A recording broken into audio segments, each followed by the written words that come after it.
মুসলমান, আমরা যে জাতি মুসলমান, গ্রহণযোগ্যতা এনে দিয়েছেন কে? বলেন না, ইব্রাহিম নবী কে? নাকি শেখ হাসিনা? শেখ হাসিনা না। আমি আরেকটা কথা দিয়ে আপনাদেরকে বুঝাই, যারা এই পৃথিবীর ভিতরে কোরআনের বিরোধিতা করেছে, হাদিসের বিরোধিতা করেছে, কোন সময় কোরআন পরিবর্তন হয়েছে বলেন তো? আমি যদি আপনাদেরকে প্রশ্ন করি, মসজিদে কোন পা দিয়ে প্রবেশ করা সুন্নাহ? ডান পা দিয়ে প্রবেশ করা সুন্নাহ, ঠিক না? এখন আমি যদি বাম পা দিয়ে বলি প্রবেশ করা সুন্নাহ, আমি ক্ষমতাশীল বড় ধনী প্রেসিডেন্ট, তাহলে এটা কেউ মানবে? কেউ মানবে না। এমনকি আমার বিরুদ্ধে সবাই চলে যাবে। আরেকটা বিষয় যদি আপনাদেরকে বলি, আমরা যে এখন ওয়াশরুম কই, টয়লেট কই গ্রামাঞ্চলের মানুষ, এটার প্রথমে নামটা কি ছিল? টাট্টি ছিল।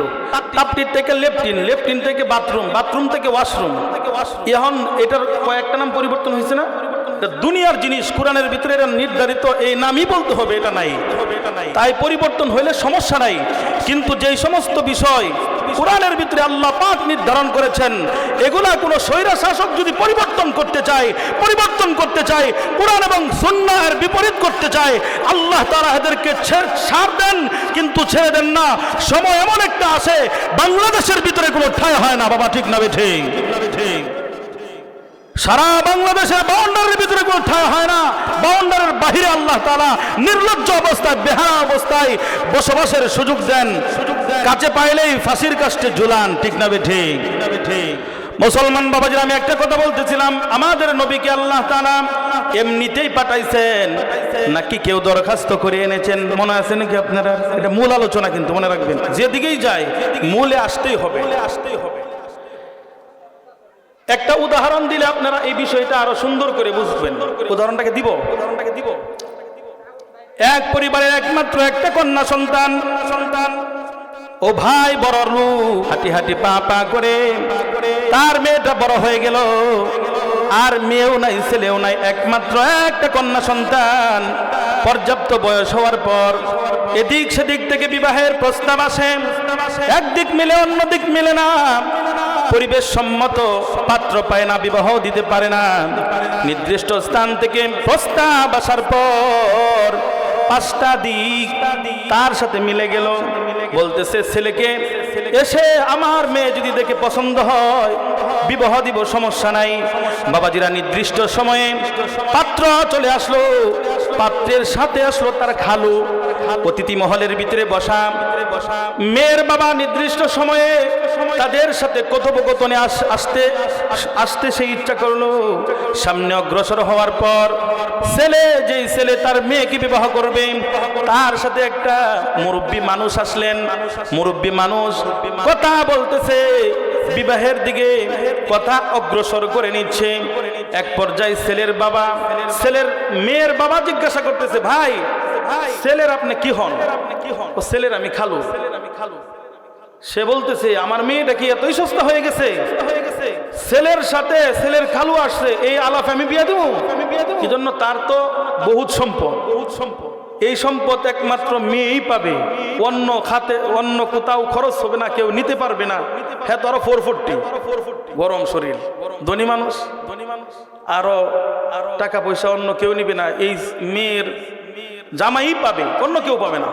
তাহলে ভাই রাগ করেন কে? ভালো করে বলেন, কে আসলে আপনি রাজি হবেন, খুশি হবেন, সেটা বলেন, রাগ কেলেই করেন। ছেলের বাবা যদি আসতো তাও একটা কথা থাকতো, আমি খুশি হইতাম। মুসলমান বাবাজিরাম, পাত্রপক্ষ তার খালুকে নিয়ে চলে গেল। সেই পাত্র যখন তার বাবাকে নিয়ে আসলো, মেয়ের বাবা আলাপচারিতার পর বিবাহের দিন তারিখ ঠিক হয়ে গেল, বিবাহ হয়ে গেল। বাজান কথা হলো, ছেলের পক্ষ কসমেটিক্স যত ধরনের লাগে সব নিয়ে আসবে। এরপরে ওই নির্দিষ্ট বিবাহের দিনের পূর্বে রজনীতে বাবা মেয়েকে নিয়ে বাজার থেকে অনেক ধরনের কসমেটিক্স ক্রয় করার জন্য ইচ্ছা করলো। এখন আপনাদেরকে যদি বলি, ওই বাবা মেয়ের জন্য কম দামা কসমেটিক্স কিনবে না বেশি দামা? বেশি দামেরটা কিনবে না? বেশি দামেরটা কিনবে। এমন কি বাবা যদি দরিদ্র হন, অনেক সন্তানাদি থাকে, ওই কলেজার টুকরা মেয়ের জন্য বাবা যথাসম্ভব কিছু না কিছু দেওয়ার জন্য চেষ্টা করে, ঠিক না ঠিক? ছেলেরা মা বাবার মল যতটুকু গলাইতে পারে এর চেয়ে বেশি গলাইতে পারে কারা? মেয়েরা। বাবাজি, এখানে আমার পয়েন্ট হলো, যে মেয়ের বাবা বড় লোক, ওই বড় লোক বাবা কার প্রস্তাবে তার মেয়েকে বিবাহ দিতে চান বলেন তো? কার প্রস্তাবে দিতে চান বলেন তো?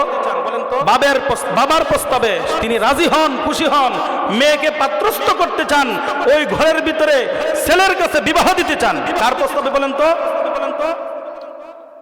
ছেলের বাবা। এখন আসেন ইব্রাহিম নবী, ইসমাইল আলাইহিস সালাতু ওয়াস সালাম, ওনারা কাজ, মসজিদের কাজ শেষে, বাইতুল্লাহর কাজ শেষে দোয়া করছেন আল্লাহর কাছে। কি দোয়া করছেন বলবো নি? আল্লাহ তাআলা রব্বুল আলামিন কুরআন শরীফের ভিতরে জানায়া দেন, রব্বানা ওয়া বাস ফীহিম রাসূলান ইয়াতলু আলাইহিম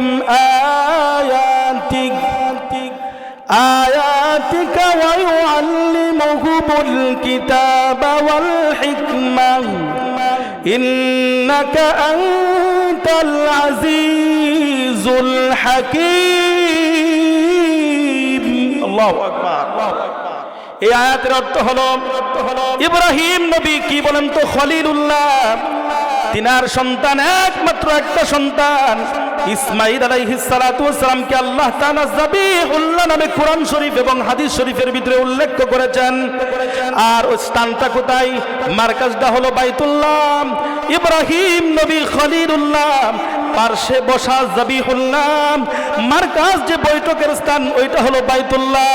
ওইখানে বসে আল্লাহ যেহেতু বলেছেন, ও ইব্রাহিম, এই যে আমার ঘরের পরিচর্যা করেছ, এই মুহূর্তে তুমি আমার কাছে যেই দোয়া করবে, যতটুকুন কিছু আমার কাছে চাইবে, আমি আল্লাহ তাআলা ওয়াদা দিলাম, ও ইব্রাহিম, ওই দোয়াটাই তোমার আজকে কবুল হয়ে যাবে। সুবহানাল্লাহ। মুসলমান বাবাজিরাম, আল্লাহর নবী ইব্রাহিম খলিলুল্লাহ দোয়া করলেন, রব্বানা ওয়া বাস ফীহিম রাসূলা, ও আল্লাহ, আমি তোমার কাছে চাই তুমি একজন রাসূল প্রেরণ করো। তাফসীরুজ জালালাইনের ভিতরে এসেছে, আই মুহাম্মাদান, মুহাম্মদ নবী একজন আসবে, ওই নবীকে আমি ইব্রাহিম খলিলুল্লাহ এই মকবুলিয়তের সময়ে ওই নবী হাবিবুল্লাহকে পৃথিবীর ভিতরে আনতে চাই। সুবহানাল্লাহ। ওনার কাজটা কি হবে?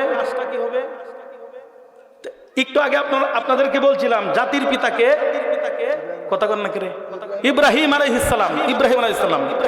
তাহলে ওই মেয়েটা বাবা চাই ছেলের বাবা প্রস্তাব দিয়ে নিও, আমার মানটা ঠিক থাকে, কেরিয়ার ঠিক থাকে, মেয়ের মর্যাদাটা ভালো থাকে। তাহলে আমার নবী রাহমাতুল লিল আলামিন, গোটা বিশ্বের সমস্ত নবীদের নবী, সমস্ত পয়গম্বর গণের পয়গম্বর, সমস্ত পৃথিবীর মখলুকাতের শ্রেষ্ঠ মখলুক, তিনি হলেন আমাদের নবী রাহমাতুল লিল আলামিন। উনি এমনিতে আসবেন এটা হতে পারে না।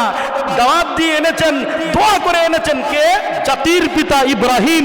সবাই পড়েন আলাইহিস সালাতু ওয়াস সালাম। তিনি বলছেন, রব্বানা ওয়া বাস ফীহিম রাসূলা, আই মুহাম্মাদান, ওগো আল্লাহ, আমি যে বাইতুল্লাহ শরীফ পরিচর্যা করেছি, তুমি তো বলেছো আমি খলিলুল্লাহ, আমি হইলাম তোমার বন্ধু, আমার সন্তান, কলিজার টুকরা সন্তান, যাকে তুমি যাবিহুল্লাহ বলেছ, সেও আমার সাথে আছে। আর পৃথিবীর ভিতরে সর্বপ্রথম ঘর, শ্রেষ্ঠ ঘর বাইতুল্লাহ শরীফ, তার ভিতরে আমি বসা আছি। তুমি তো বলেছো একজন, তুমি পৃথিবীর ভিতরে সেরা মানুষ প্রেরণ করবে, যেই মানুষটার নাম হবে হাবিবুল্লাহ। এই পরিবেশে দোয়া করতেছি, আল্লাহ খলিলুল্লাহর দোয়ার প্রার্থনার কারণে যাবিহুল্লাহ বসা আছে, বাইতুল্লাহ মার্কাজ। আল্লাহ তোমার কাছে আমি হাবিবুল্লাহ রাহমাতুল লিল আলামিনকে দরখাস্ত করলাম। বলেন না সুবহানাল্লাহ। আল্লাহ পাক রব্বুল আলামিন বলেন, ইব্রাহিম নবী ওই সময় বলেছিল, ইয়াতলু আলাইহিম আয়াতিক, ও আল্লাহ, হাবিবুল্লাহ এসে আমার যে সমস্ত সন্তান রয়েছে, গোটা বিশ্বের সমস্ত সন্তান কিয়ামত পর্যন্ত যারা আসবেন, তাদেরকে কোরআন শরীফ পড়ে পড়ে তাদেরকে তিলাওয়াত শোনাইবে। জাহিলিয়তের কারণে তাদের অন্তর নষ্ট হয়ে যাবে, বেনামাজি হওয়ার কারণে নষ্ট হয়ে যাবে। আলেমদেরকে তো আলেমদেরকে অসম্মান করার কারণে তাদের অন্তরের ভিতরে মরিচা ধরবে, কোরআন এবং হাদিসের বিদ্বেষ করার কারণে তাদের অন্তরের ভিতরে মরিচিকা পড়ে যাবে, মাদ্রাসা মসজিদের বিপরীত করার কারণে তাদের অন্তরের ভিতরে মরিচিকা পড়ে যাবে, শয়তানে বাসা বাঁধবে। আল্লাহ, আমার সন্তানেরা জাহান্নামী হয়ে যাবে। আমি একজন এমন হাবিবুল্লাহ চাই যে হাবিবুল্লাহ জমিনের ভিতরে এসে কিয়ামত পর্যন্ত আমার সমস্ত সন্তানের অন্তর থেকে মরিচিকাগুলোকে আলাদা করার জন্য কোরআন শরীফ পড়ে পড়ে আমার সন্তানদেরকে শোনাইবে। বলেন না সুবহানাল্লাহ, সুবহানাল্লাহি ওয়া বিহামদিহি। এখন বলতে পারেন নবী তো গেলেন গা, কোরআন শরীফ আছে কিন্তু নবী তেলাওয়াত তো করতে পারেন না, আমাদের অন্তরের মরিচিকা কেমনে দূর হইব? আল্লাহ নবী বলছেন কিয়ামত পর্যন্ত আমার উত্তরসূরি হয়ে কোরআন হাদিসের দ্বারকবাহক আলেম উলামায়ে কেরাম দারুল কোরআন মাদ্রাসার মতো মাদ্রাসার মাহফিলগুলোর ভিতরে যখন কোরআন হাদিসের আলোচনা হবে আর এলাকার সর্বস্তরের মানুষ যখন আলেমদের সামনে বসে কোরআন হাদিসের আলোচনা শ্রবণ করবে, তখন আল্লাহ নবীর কাজ এই পৃথিবীর ভিতরে প্রতিষ্ঠিত হবে, কিয়ামত পর্যন্ত প্রতিষ্ঠিত থাকবে। এইগুলার মাধ্যমে তাদের অন্তরের শয়তানি মরিচিকাগুলো দূর হয়ে যাবে। বলেন না সুবহানাল্লাহ।